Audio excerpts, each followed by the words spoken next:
Zareveth stood silently beside the tall crystal window of her family home, watching the twin suns sink behind the jagged mountain range.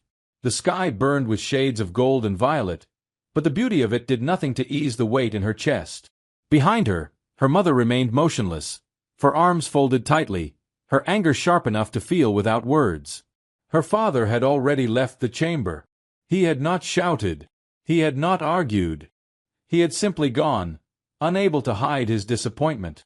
"I hope this is some kind of mistake," her mother finally said, her voice cold and controlled. "You cannot possibly mean what you just told us." Zareveth turned. Like all Valori, she stood tall, her skin the deep blue of open oceans, her forearms strong and steady. Her people were builders and warriors, conquerors of harsh worlds. Strength was their pride. "I'm marrying a human," Zareveth said evenly. Her mother scoffed. "A human? Out of every species in the Federation, you chose the weakest one." "His name is Danny Cole," Zareveth replied. "He's an engineer on the research station. He's intelligent. He's kind.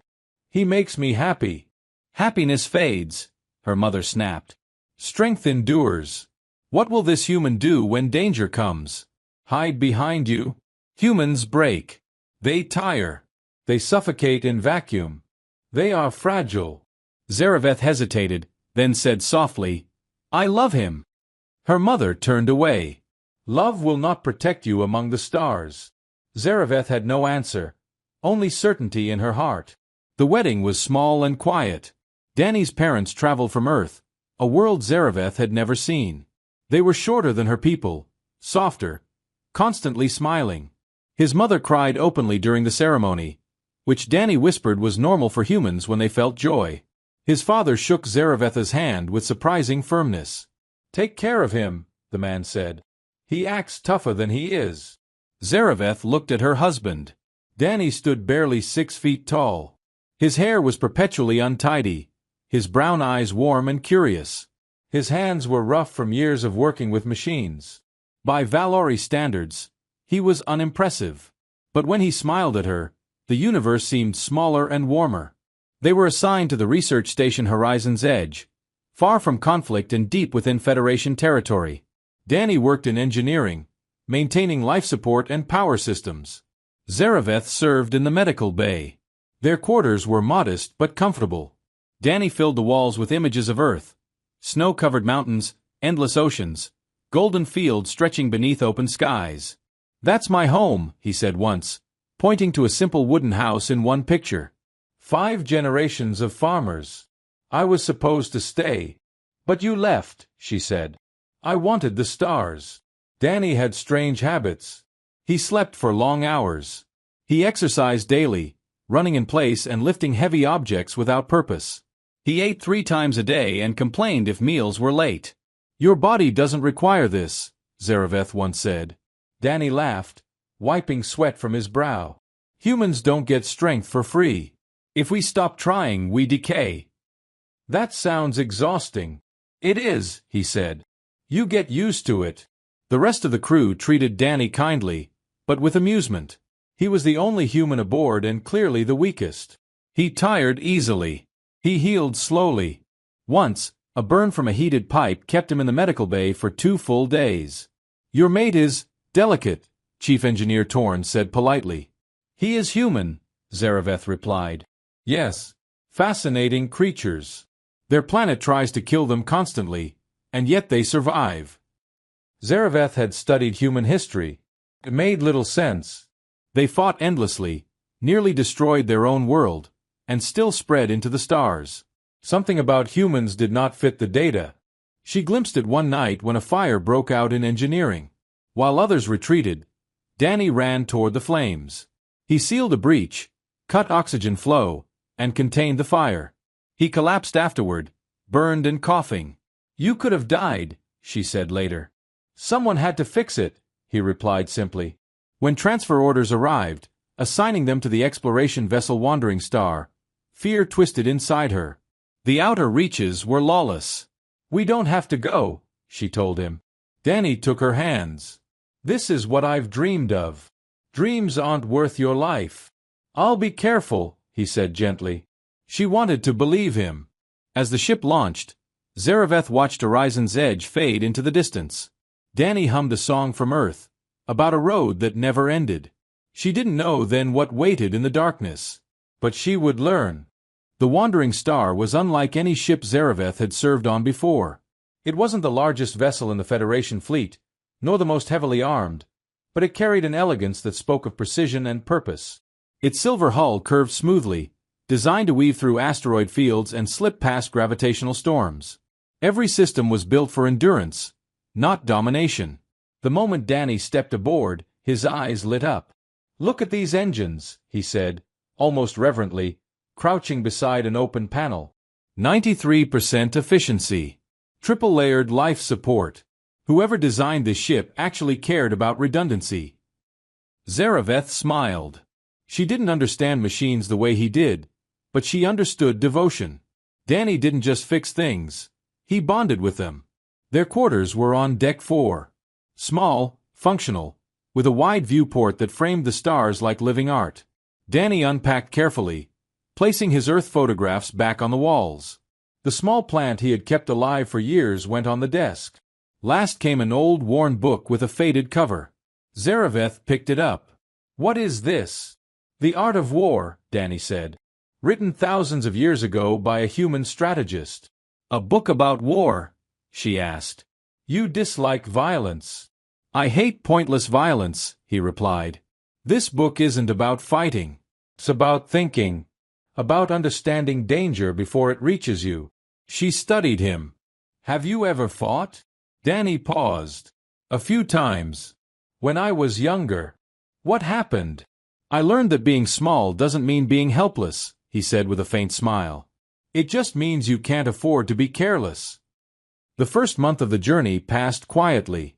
The wandering star drifted through Federation-controlled space, stopping briefly at distant outposts. Danny immersed himself in the ship's systems.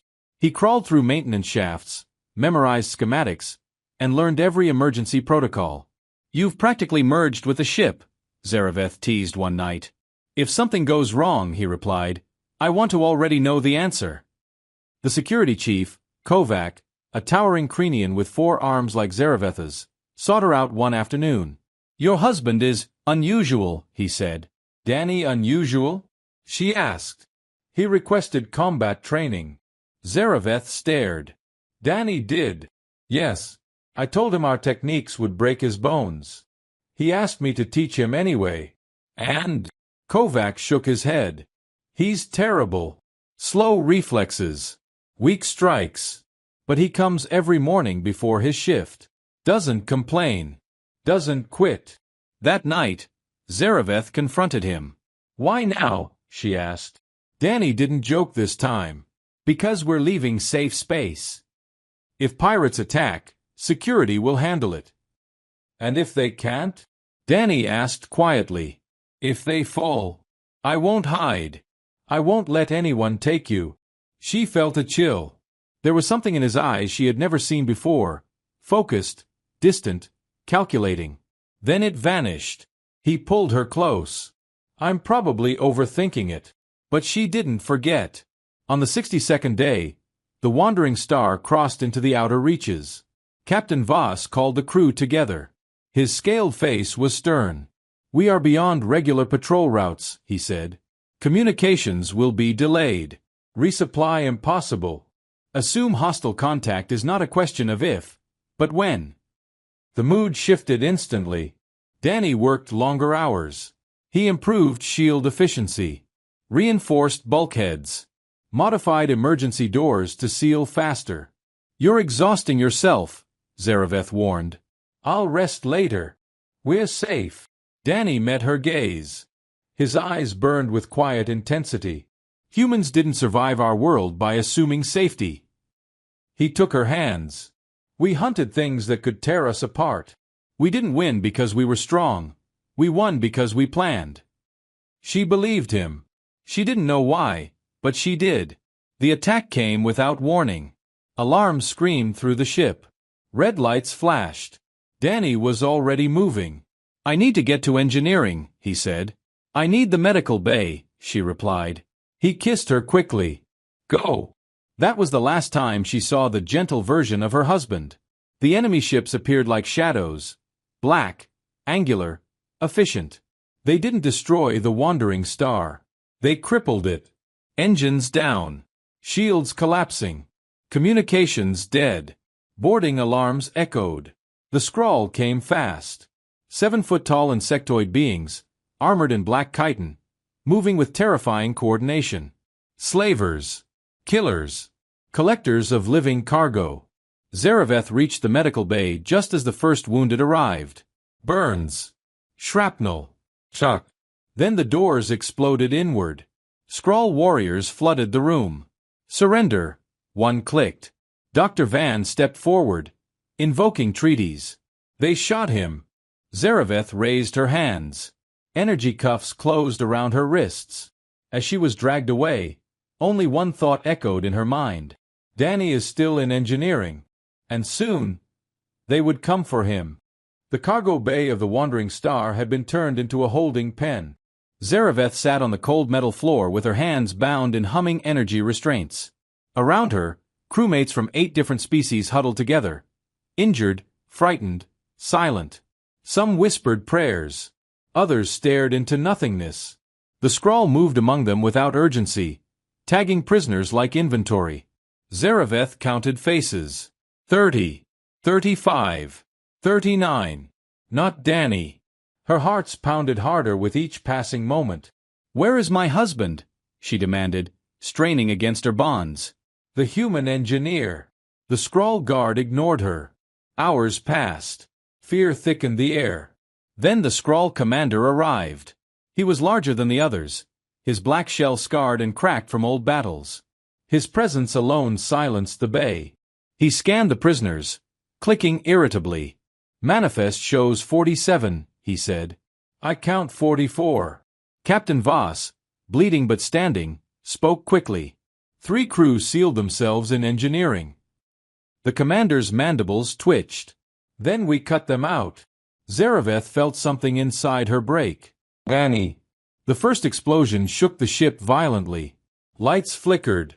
The Skrull shouted. A second blast followed. Closer. Confusion rippled through the cargo bay. Then the intercom crackled to life. The voice that filled the bay was calm. Familiar. "Attention, Skrull forces," the translator echoed. "You have made a serious error." Zareveth froze. "Danny." "I have sealed all major breaches," his voice continued. "Atmospheric control restored. Deck 9 has been vented to vacuum. The boarding party you sent there is deceased." The bay went silent. "You now have a choice," Danny said. "Leave this vessel or remain and die." The Skrull commander roared orders. 60 seconds, Danny added gently. Explosions echoed in the distance. 50 seconds. Screams. Alien. Panicked. 40. The guards outside the cargo bay hesitated. 30. One Skrull broke and ran. 20. Another followed. 10. The lights went out completely. The cargo bay doors hissed open. Footsteps approached. Energy cuffs released with soft clicks. "Hey," Danny said quietly beside her. "Sorry for the delay." Zareveth stared at him. He was filthy. Grease, blood, burns on his hands. His eyes were different. Harder. "How?" she whispered. Danny smiled faintly. "I told you. I'm human." The prisoners were freed in minutes. Kovac stepped forward angrily. "We should hunt them down." Danny shook his head. "We don't need to win every fight. We just need to survive." Captain Voss approached. "Report." "I've broken their command structure," Danny said. "Most are retreating. About 15 remain with their commander on Deck 3. "How do you know?" Voss asked. Danny held up a device. "I rewired the ship." Silence. "I'm going to talk to him," Danny continued. "Alone." Zareveth grabbed his arm. He met her eyes. "Trust me." Then he was gone. The final confrontation lasted less than 10 minutes. Danny walked into the storage chamber unarmed, injured, bleeding. "You are weak," the Skrull commander clicked. Danny nodded. "Yes." Humans are. He stepped closer. We survived because we refused to die quietly. The commander hesitated. Danny spread his arms. Kill me. Or leave. Silence stretched. Finally, the commander turned away. When the Skrull ships detached, Danny collapsed. Zareveth carried him herself. For 3 days, he didn't wake. When he did, his first word was her name. She held his hand, tears falling. "Who are you?" she asked softly. Danny smiled weakly. The same man. She believed him. But she also understood now. Humans weren't strong because they were powerful. They were strong because they endured. Zareveth did not leave Danny's side. For 3 full days, the wandering star limped through the void toward the nearest Federation outpost, its engines damaged, its hull scarred like a wounded animal. Emergency crews worked non-stop, sealing breaches and rerouting power, but the ship felt different now. Quieter, heavier, as if it remembered what had happened within its walls. Danny lay unconscious in the medical bay. His left arm was shattered. Several ribs were cracked. Burns covered his hands and forearms, and a deep gash across his forehead had only narrowly missed his eye. By Valori standards, his injuries should have killed him. By human standards, he was stable. Zareveth sat beside his bed, all 4 hands wrapped gently around one of his. His fingers were small in hers, fragile-looking, yet these same hands had turned a ship into a weapon and driven off an entire slaver force. Crew members came quietly, one by one, to see him. They spoke in whispers. 28 confirmed, Kovac said once, disbelief heavy in his voice. 1 human. He didn't fight like a soldier, Captain Voss added. He fought like someone who knew the battlefield better than anyone else. Dr. Van, his voice calm despite the exhaustion in his eyes, said, humans were persistence predators on their home world. They learned patience, traps, psychological pressure. They learned how to wait. Zareveth listened, saying nothing. She thought of the man she had married, the one who laughed easily, complained about missed meals, and hummed old Earth songs while fixing machinery. She wondered how much of him she had never truly seen. Danny woke on the 4th day.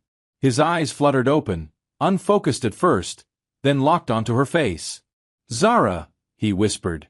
She leaned over him instantly. "I'm here." His throat worked as he swallowed. Did everyone make it?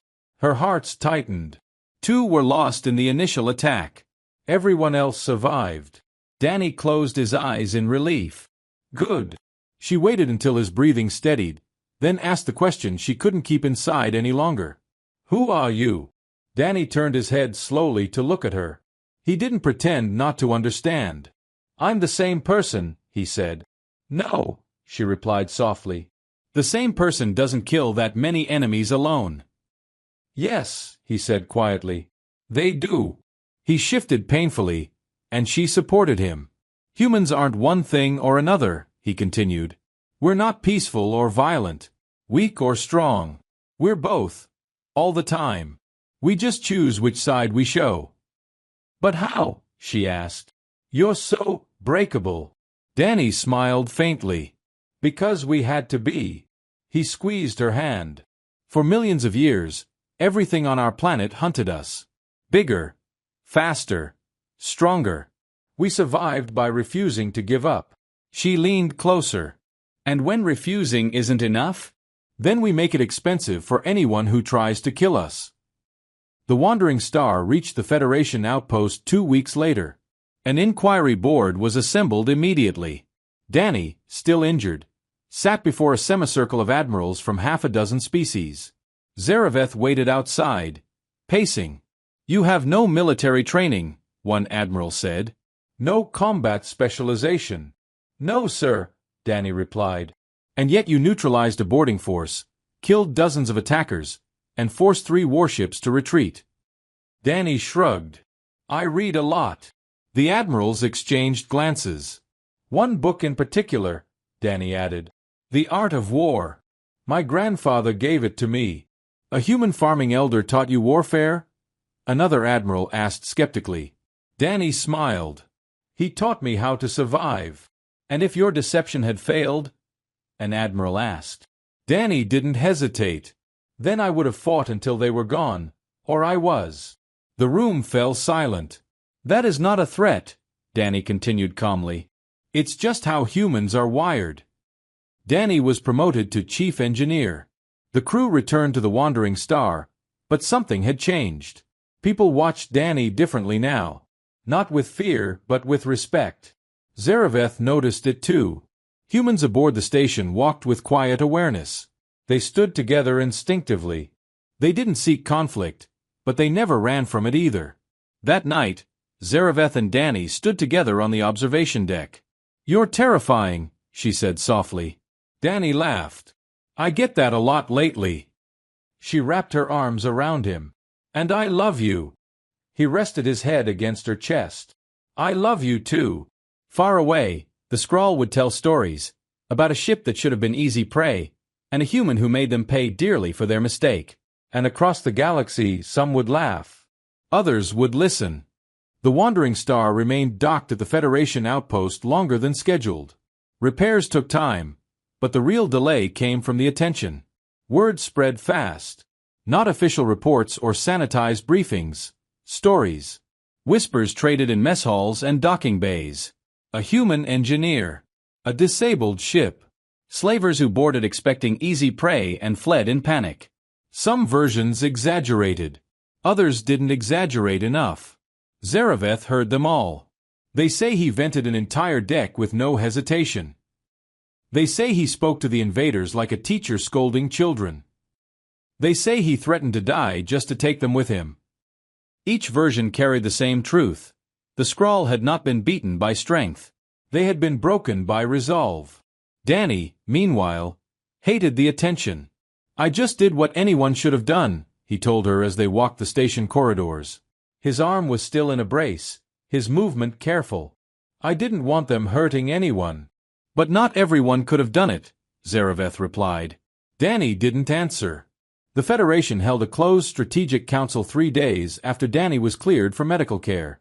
Humans were discussed at length. "They are not physically dominant," one delegate said. "No," another replied. "But they adapt faster than most species. They don't rely on natural weapons. They turn environments into weapons." Zareveth was not invited to speak, but she listened from behind a partition. What she heard unsettled her. Humans were being reclassified, not as weak allies, but as unpredictable variables. Dangerous not because they sought violence, but because they refused to lose. That night, Danny couldn't sleep. He sat at the small table in their quarters, staring at his grandfather's old book. Zareveth joined him. "You're quiet," she said. "I keep thinking," he replied, "about how close it was. You saved everyone. And I lost control," he said softly. "For a while, I stopped thinking about consequences." She placed a hand over his. "You did what was necessary." "That's what scares me," Danny said. "How easy it was once I decided." Zareveth understood then. Humans didn't fear violence because they were weak. They feared it because they knew exactly what they were capable of. The wandering star was cleared for departure a week later. As they undocked, Zareveth noticed something new. Other ships gave them space. Not fear. Caution. Months passed. The story spread beyond Federation borders. Among traders, mercenaries, pirates, especially pirates. The scrawl never returned to that region of space. In fact, they abandoned several profitable routes entirely. Their slaver commanders issued a quiet but absolute order. Avoid human-crewed vessels. Not because humans were unbeatable, but because fighting them was never worth the cost. One evening, as stars drifted past their viewport, Zareveth asked Danny a question that had been forming for a long time. "What would you have done if they hadn't left?" Danny considered this carefully. "I would have kept hunting," he said, "one by one, until they were gone." She studied his face. No anger, no pride, just certainty. "You're not cruel," she said. "No," Danny agreed. "Cruelty is pointless." "Then what are you?" Danny smiled faintly. "Stubborn." The Federation eventually updated its threat models. Humans were listed under a new category. Low initial threat. Extreme escalation potential. It was the first time such a classification had ever existed. Zareveth read the report in silence. She knew the truth went deeper. Humans didn't escalate because they wanted to dominate. They escalated because they refused to be erased. Late that night, she held Danny close. "I was wrong about you," she admitted. "No," he said. "You just didn't know yet." She smiled. "I married a human because I thought you were gentle." Danny wrapped his arms around her. "I am. And deadly. Only when I have to be." Far out in the dark between stars, old predators learned a new lesson. The weakest species was only weak until it stopped running. The galaxy did not change overnight. There were no grand announcements, no official proclamations declaring humans dangerous or sacred or forbidden. The Federation preferred silence, careful wording, and quiet adjustments made deep inside classified archives. But stories have a way of traveling faster than policy. Among traders and explorers, the tale of the wandering star became a cautionary legend. It was retold in docking bays and navigation lounges, its details shifting slightly each time, but its meaning never changed. The ship should have been easy prey. The human should have been helpless. And yet, the invaders ran. Zareveth heard those stories with a strange mix of pride and unease. She knew the truth behind them, the exhaustion, the fear, the narrow margin between survival and annihilation. She knew what it had cost her husband. Life aboard the wandering star slowly returned to routine. Danny resumed his duties as chief engineer, though he moved more carefully now. His injuries healed, but not all of them faded completely. Sometimes his arm ached in deep space. Sometimes he woke from sleep with his jaw clenched, eyes alert, as if still listening for alarms that weren't there. Zareveth noticed. She never asked him to explain. Humans carried their battles quietly. One cycle, the wandering star encountered a damaged freighter drifting without power. Its crew was armed and nervous. Non-Federation, independent traders. When they learned a human was aboard, tension rippled across their bridge. Their captain hesitated before allowing docking clearance. Zareveth watched from the medical bay as Danny spoke calmly over comms. "We're not here to fight," he said. "We just want to help." There was a long pause. Then permission was granted. The traders later admitted something in private.